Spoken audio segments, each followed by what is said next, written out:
Hello everyone. Now I have a pair of interesting videos for you on something different. So I'm going to play two video clips filmed by Russian soldiers of them complaining about the situation in Ukraine, mentioning that they refuse to follow orders, and more importantly, the commander's response to refusing to follow orders. One of them saying he intends to get rid of soldiers who refuse to go forward. The other one, in the second clip, which I'll play later, actually saying he intended to weld soldiers into BMPs and send them to the front. Let's play the first one. Разрешите представиться. Мой позывной Азит. Я Кремер Эдгар Назимович. Мы военнослужащие штурмовой роты 19-го танкового полка 25-й армии. В данный момент мы занимаем круговую оборону. По ту сторону пидорасы долбят по нам день и ночь, а по ту сторону, которые хотят нас всех обнулить, по той простой причине, что мы отказываемся выполнять их тупые, необдуманные, пьяные приказы. Наш командир батальона, Радченко Сергей Сергеевич, позывной «Атлас», несколько дней назад начал обнулять наших бойцов. В прямом смысле слова, совершать самосуд, убивать наших людей вместе со своим товарищем, который относится к группе В, и убивают пацанов за то, что они отказываются идти вперед. По той причине, потому что теряют каждый заход 90% личного состава. В данный момент нас осталось мало, и мы находимся под угрозой. Под угрозой наших же командиров. Мы сейчас занимаем круговую оборону. Мы не собираемся никуда отступать. Несмотря на все печальные, плачевные моменты, то, что наши ребята уже не были больше года в отпуске, не видели жен и матерей, за то, что нет никакого обеспечения, за то, что мы, в чем мы сейчас стоим, мы все это приобретали сами. Ну, несмотря вот на такие костюмы пиксельные, которые еще выдавались с самого полигона, вот таких масок, касок. А кто-то вообще уже настолько отчаянный, блядь, что вот ходят просто без броников, без касок, без автоматов, потому что уже просто похуй. Извиняюсь за выражение. Просто все устали. Наш комбат очень много сделал плохого, что сейчас люди не хотят идти ни в закреп, ни в штурм.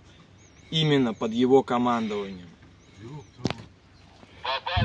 Множество печальных моментов я готов пояснить в военной прокуратуре, потому как не хочу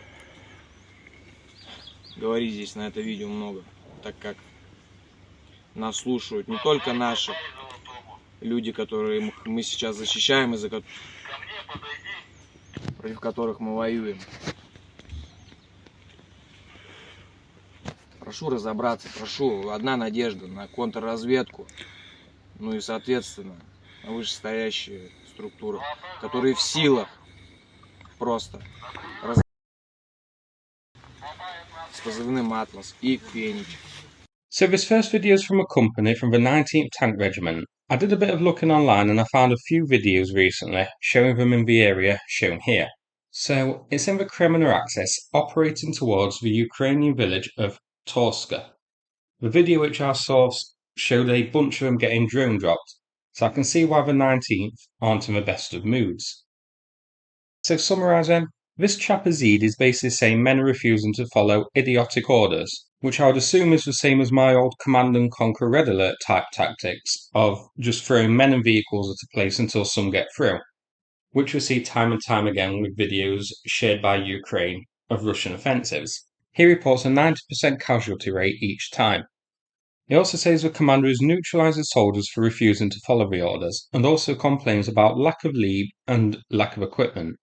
Somehow, I doubt releasing this video exposing this situation is going to appeal to the higher-ups much. Maybe it's about time he realises that his life doesn't matter to the generals and the officers, they're just basically cannon fodder. I have a second video to play, which I'll play now. 174-м, 150-й дивизии. До этого срочная служба, 10-я бригада специального назначения Пришел по мобилизации 22 сентября. Повестка, как бы я убыл. Проходил службу в разведбате, имею награды, как бы ранения боевые. Нас сейчас перевели в 102-й полк. Без нашего ведома, без ничего просто. Взяли в 9 часов утра, сказали, собирайте вещи и переезжайте. Мы переехали к ним в расположение, забрали телефоны, все позабирали, документы. Потом отправили нас к ним в расположение, в другое, где они проживают. Там под угрозой командира, то, что мы пойдем все на мясо, он нас лично обнулит, заварит в бэхах и отправит на Курахово. Это лично его слова, есть голосовые сообщения. Весь разведбат расформировали просто. Начальник штаба говорил, заскакивайте на технике, на танках, на Максимiliaновку. Она была под хохлами. Парни отказались ехать все. Сказали, мы пойдем пешком. Он типа там... Чем ты сказал? Короче, он взъелся, закусил это все. И просто сказал, весь батальон 500-й, вы у меня все умрете, значит. И всех начал распределять кто куда. А кто именно сказал расформировать батальон? Начальник разведки. Дивизии, я так понимаю, правильно? Да, дивизия. Угу. А ордена где получал? Какие ордена есть? Медаль за отвагу и Георгиевский крест. Где получил? Тут уже. Мы были на Маринке, потом были на Бахмуте, и сейчас обратно вернулись на Маринку. Угу. Вам угрожали еще раз в 102-м полку? Да, лично есть голосовые сообщения. То, что как собак нас покалечат, постреляют, заварят в бэхах и отправят на Курахово. Весь батальон попал в 102-й полк? Не весь, но частично. Разбросали всех кто куда. Большинство 102-й полк. С ними связи нету, да? Нет, у них телефоны забирают. Документы. Насколько я слышал, было еще инцидент, забирали 102-й полк, парни не вернулись все, правильно? Да, один, по-моему, вернулся живым. А остальные все 200? Остальные без вести пропавшие, кто 200, кто что. Короче, отправили на мясо. Да. Все, я понял. Мы выполнять боевую задачу не отказываемся, но когда тебе говорят, Свет, мы тебя убьем, покалечим, избьем или заварим и отправим, но извините меня, такие команды выполнять мы не согласны. В целях нашей безопасности, это наша жизнь, то, что угроза командования, мы просто приняли решение и оставили часть самовольно. Вы, получается, сейчас сбежали оттуда, правильно? Часть, Ушли, да, покинули часть У из-за меня того... непосредственно угроза моей жизни от моего командования. Угу. Неадекватных действий. Позывной пересвет. И вы просите помощи всех, да, Да, всех, военную прокуратуру. Вышестоящее руководство, дать этому огласки, как бы, чтобы все это узнали, что творится в 150-й дивизии. Угу. Все, принял. So this one is from a guy near Kurakova, which we've looked at in our past two videos on the channel. He reports threats to be actually welded into BMPs and sent to the front as cannon fodder if they don't follow orders. He mentions orders being to jump onto tanks and drive into Ukrainian-controlled Maximilianivka. The battalion refused and was disbanded for not following orders, with the commander threatening to weld them into the BMPs afterwards, from what I can tell. He says he's now back in Marinka.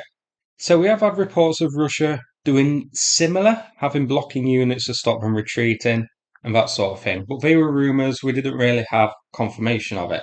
Although there was a video supposedly showing just that from, I think, late 2023. But again, that was unconfirmed. I think this is the first time we've had reports of Russian commanders actually threatening to seal soldiers into their vehicles to force them forward. So morale seemingly pretty low in the Russian army at the moment, with commanders threatening the soldiers, soldiers getting angry at the senseless, useless tactics and being used as cannon fodder, refusing to follow orders, soldiers being reassigned elsewhere for refusing to obey the commander and that sort of thing. So definitely a positive sign for Ukraine. Now, it is important to note that he mentions being threatened to be sealed into a BMP. He doesn't say he witnessed it happening. It could be an empty threat by the commander to try and force them to go forward and follow the orders. But the first video we saw certainly did say that his soldiers have been nullified by the commander. He actually said that. He is quite vague about that though.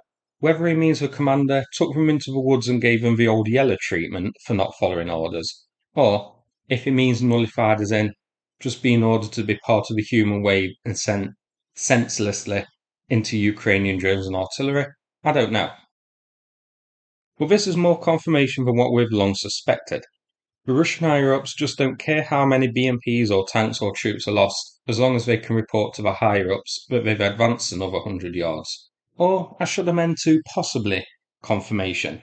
It could be that the two soldiers recorded here are lying or exaggerating, maybe because of a gripe with the commander, or frustration at the orders and high losses of their unit, maybe a combination, so they have an axe to grind with the commander and are trying to toss him under the bus by exaggerating what is said and what is done. We can't say for sure, but it's certainly worth taking a look at and quite interesting, especially the threats of this being sealed into BMPs. I'd love to know if that's actually happening or not. Hopefully we get more videos released from the Russian side, giving a confirmation whether that was just an idle threat, or if that has actually happened. And I honestly wouldn't be too surprised. So that's it for this video. Hope you found it interesting. Now I'm going to play another video, this one from Sanath, about his ongoing fundraising appeal, which is very near the end now. Big thanks to everybody who's helped out so far. The donation link is in the description. Thanks so much, and take care everybody. Hello Sukhmimers community, my name is Sanath. I'm a volunteer that's been helping the Ukrainian military for the past 2.5 years. I live in Ukraine and have been here for about 10 years. At the start of the war, my good friend Yuri, who was my gym instructor, went to join the military, and I stayed on to help support these guys. We've done lots of work along the way, so thank you for everyone who supported us. We currently have a fundraiser ongoing for an armoured vehicle. Cyclist for an armoured vehicle. It's going really well. We've raised nearly £10,000. We have got £15,000 to go.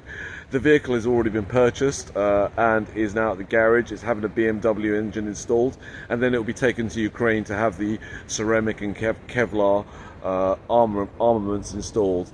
So with your continued support, we'll be able to bring this project to a successful conclusion. Thank you very much.